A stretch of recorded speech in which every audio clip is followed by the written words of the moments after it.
if you're looking at deals right now, you may notice that you'll see a lot of deals that are, they're priced at TBD, right? To be determined, or they say unpriced when you're looking at the pricing for a property package that you're evaluating. So if you're new, you may be thinking, well, what's this all about? Why don't they put a price tag on it, right? And I want to just break that down in this video so that you understand going forward what this is and how you can navigate it, right?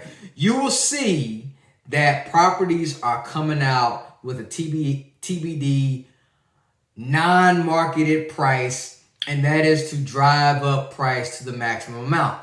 Multifamily properties are bought based off the income. So what brokers and sellers are saying now is like, hey, if you know what you're doing, I'm just going to give you the information and you tell me how much it's worth. And so we're in a very hot market right now, and people have different buying criteria. There are some people right now who are just looking for tax shelters.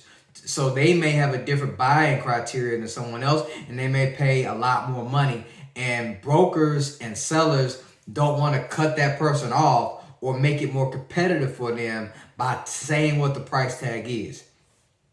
So they leave it unpriced and they let the market determine where that property is going to trade at. So when you're seeing a property that doesn't have a list price, just understand that that's the reasoning behind it, and it's meant for you to determine what it is. Now, here's how you work around it, all right? What you want to say to that broker in an email, phone conversation, what have you, you want to ask that broker, hey, what is the whisper price, right? That's the term they call it, the whisper price. Like, we're not really going to say what it is, but we know that there's a price tag associated with it. So go ahead and just ask that broker with those words, what's the whisper price? And they'll usually say, hey, we want X amount for this property. Another way of asking the same question is just saying, what do you think it'll take to get the deal done?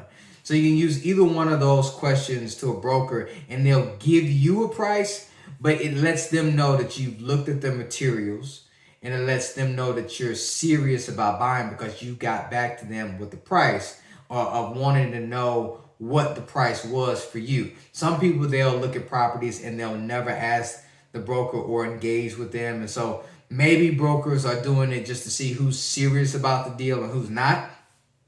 But make sure you find out what that price is and then see if you can meet it or exceed it. But if it doesn't meet your financial model or your criteria, what you're buying for, it doesn't meet your returns, then you pass on that deal because you can't afford to pay it at that price. But what we do is we never really pass. We just tell the broker, hey, you want X amount of dollars. Say you want $10 million on this deal. Sorry, our numbers only check out to pay $9.5 million. Do you want me to send the offer over or not, right? And if they do not, then you say, okay, we'll move on to the next deal. We're too far away. But sometimes they may say, send me that offer anyway. So make sure you just reach out to the broker, find out what the whisper price is, understand that they're just trying to get the maximum dollar amount, but it's still going to shake out at some price point.